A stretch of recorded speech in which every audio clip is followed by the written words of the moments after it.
साथियों, आज भारत नई रीति और नई नीति पर चल रहा है।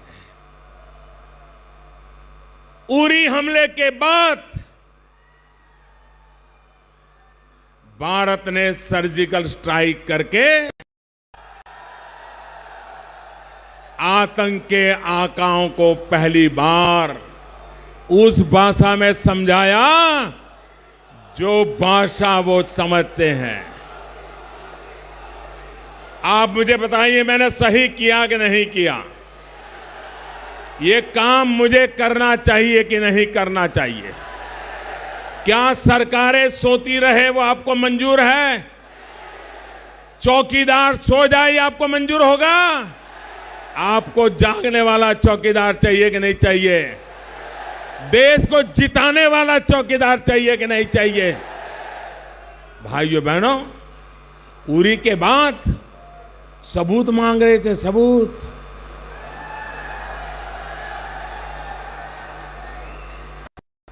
अभी पुलवामा हमला हुआ तो भारत के वीरों ने जो काम किया, ऐसा काम दशकों तक कभी नहीं हुआ है। हमारे वीरों ने आतंकियों को उनके घर में घुस करके मारा है।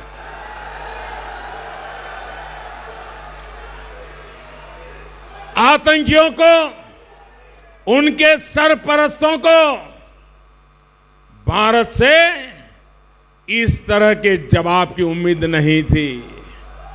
वे सोच रहे थे कि मोदी ने पहली बार सर्जिकल स्ट्राइक की तो दूसरी बार भी ऐसा ही कुछ करेंगे, और इसलिए उन्होंने किया, सीमा पर बड़ा तैनाती कर दी, टैंक ला करके पता नहीं क्या क्या रख दिया।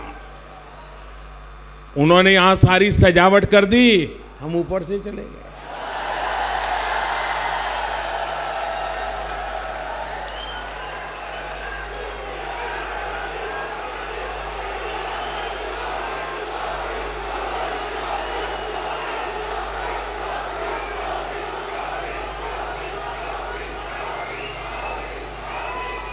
और मजा देखिए, हम तो ये साहब कर करके चुप थे। रात के 3:30 बज गए थे। देश को क्यों जगाना भाई? लेकिन ये घटना इतनी बड़ी थी, घटना इतनी बड़ी थी कि रात को 3:30 बजे पाकिस्तान की नींद खत्म हो गई। पाकिस्तान की नींद खत्म हो गई। हम तो चुप थे, हम सोच रहे थे क्या होता है देखते हैं। पाकिस्तान ऐसा घबरा गया था कि 5 बजे उसने ट्वीट कर करके रोना शुरू कर दिया, मोदी ने मारा, मोदी ने मारा, मोदी ने मारा। दुनिया को उनकी हालत बिगड़ी है इसके समाचार हमने नहीं दिए, पाकिस्तान ने दिए थे। जब सर्जिकल स्ट्राइक हुआ था, देश को खबर पहले हमने की थी। इस बार हम देखते हैं नए तरीके से आगे बढ़ेंगे, और वही रोने लगे। वो तो यही सोच रहे थे कि भारत पर घाव किए जाओ, हमले किए जाओ, प्रॉक्सी वॉर किए जाओ, भारत तो कुछ नहीं करेगा, वो हाथ पर हाथ जोड़ करके बैठा रहेगा। देश के दुश्मनों में भारत के प्रति ये जो सोच बनी है, तो उसका मूल कारण 2014 के पहले जो सरकार थी रिमोट कंट्रोल वाली, उनका रवैया ऐसा था, इसके कारण इनको ये आदत हो गई थी। साथियों, भारत कभी नहीं भूल सकता कि 26/11/2008 को मुंबई में पाकिस्तान से आए आतंकियों ने आतंकी हमला किया था। क्या भूल सकते हैं क्या? उस समय कुछ करने की जरूरत थी कि नहीं थी? दुनिया हमारे साथ हो जाती कि नहीं हो जाती? लेकिन इसके लिए दम चाहिए दोस्तों।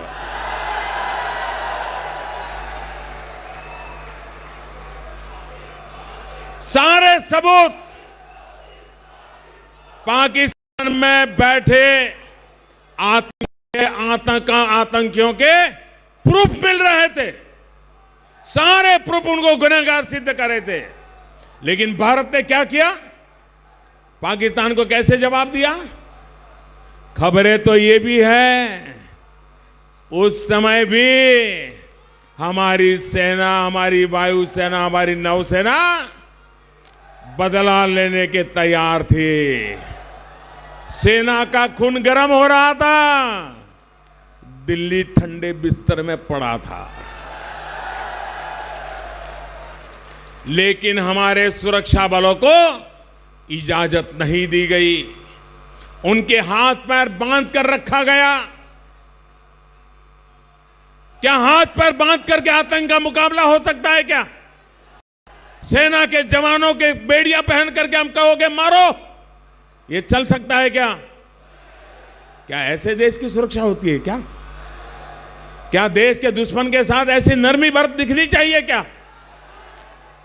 साथियों, यही वजह थी कि मुंबई हमले के बाद भी देश में लगातार आतंक के हमले होते रहे।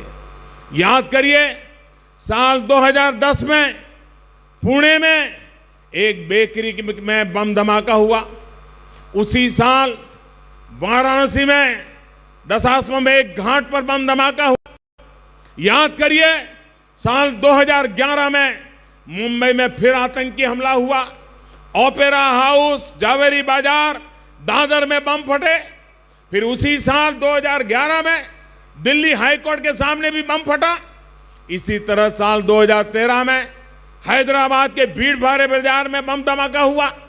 एक के बाद एक बम धमाके हो रहे थे।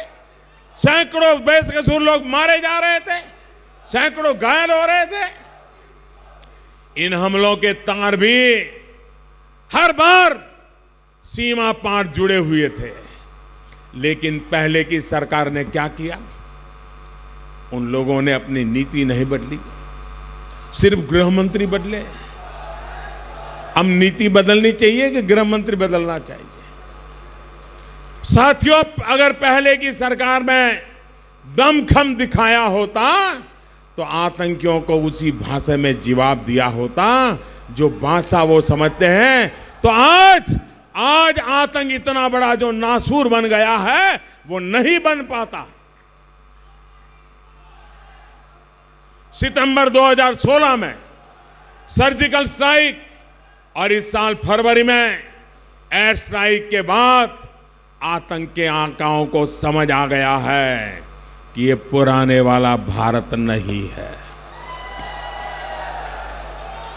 भारत की कार्रवाई के बाद अब वो बुरी तरह बौखलाए हुए हैं। देश के सुरक्षा बल, हमारे वीर जवान अपना काम कर रहे हैं, लेकिन इस देश के नागरिक के तौर पर हमें भी सतर्क रहना, अपना दायित्व निभाना है। एक बात की और भी देश के नागरिकों को ध्यान देना होगा। आज हमारे देश के भीतर अपने आप को बड़े नेता मानने वाले लोग सत्ता के सिंहासन पर भूतकाल में बैठे हुए लोग जो भाषा बोल रहे हैं, उस भाषा से दुश्मनों को ताकत मिल रही है, दुश्मनों को ताकत मिल रही है। ये लोग यहां विवादित बयान दे रहे हैं, सवाल भारत के वीरों के पराक्रम पर उठा रहे हैं और उनके निवेदन सुनकर के तालियां पाकिस्तान में बज रही है।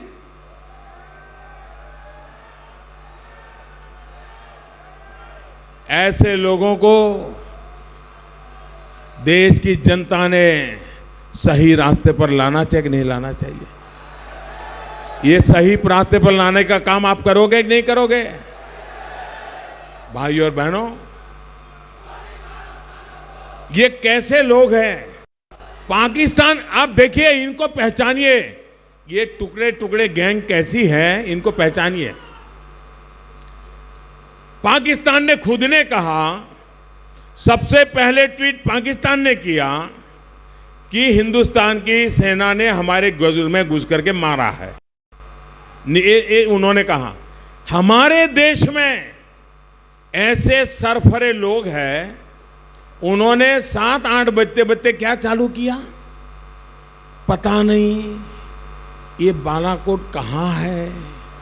ये हिंदुस्तान, ये आपने देखा होगा, ये टीवी पर था, यूट्यूब पर जाकर के देख लीजिए, उनके ऑनलाइन मैगजीनों में था।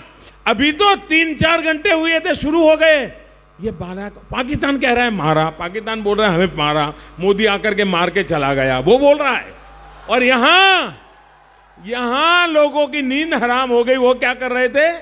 सुबह 7-8 बजे शुरू कर दिया। ये बालाकोट हिंदुस्तान में है कि पाकिस्तान में है? ये बालाकोट भारत की सीमा में है कि पाकिस्तान की सीमा में है? ये बालाकोट पाक ऑक्यूपाइड कश्मीर में है कि हमारे कश्मीर के बगल में है? ये बालाकोट अभी तो पूरी जांच नहीं की, पाकिस्तान रो रहा है और यहां उनकी मदद करने के लिए निकल पड़े, देश को गुमराह करने के लिए। हमारे ही देश का खाना खाने वाले चिल्ला चिल्ला करके कहने लग गए। और जब 3 घंटे के बाद पता चला, अरे बाप रे, ये मोदी तो वहां जाके आया, तब जाकर वे चुप हुए, वरना 4-5 घंटे तक यही चलाया कि बालाकोट यहां है कि वहां, यहां है कि वहां। अरे देश की सेना कहती है, पाकिस्तान खुद रो रहा है, तो किसी हिंदुस्तानी के मन में शक होना चाहिए क्या? जिसकी रगों में हिंदुस्तान का खून है, उसको शक होना चाहिए क्या? जो भारत के तिरंगे झंडे को प्यार करता है, उसको शक होना चाहिए क्या? जो भारत मां की जय बोलता है, उसको शक होना चाहिए क्या? ये शक करने वाले लोग कौन? ऐसे लोगों की बातों पे भरोसा करेंगे क्या? ऐसे लोगों की बातों पे भरोसा करोगे क्या? और इसलिए मैं कहता हूं भाइयों बहनों, 2014 से लेकर हम निरंतर नए भारत की मजबूत नींव तैयार करने का काम कर रहे हैं। हमने देश की आवश्यकताओं को पूरा करने, देश के लोगों तक मूलभूत सुविधाएं पहुंचाने के लिए काम किया है। अब आने वाले समय देश की आकांक्षाओं को पूरा करने का है।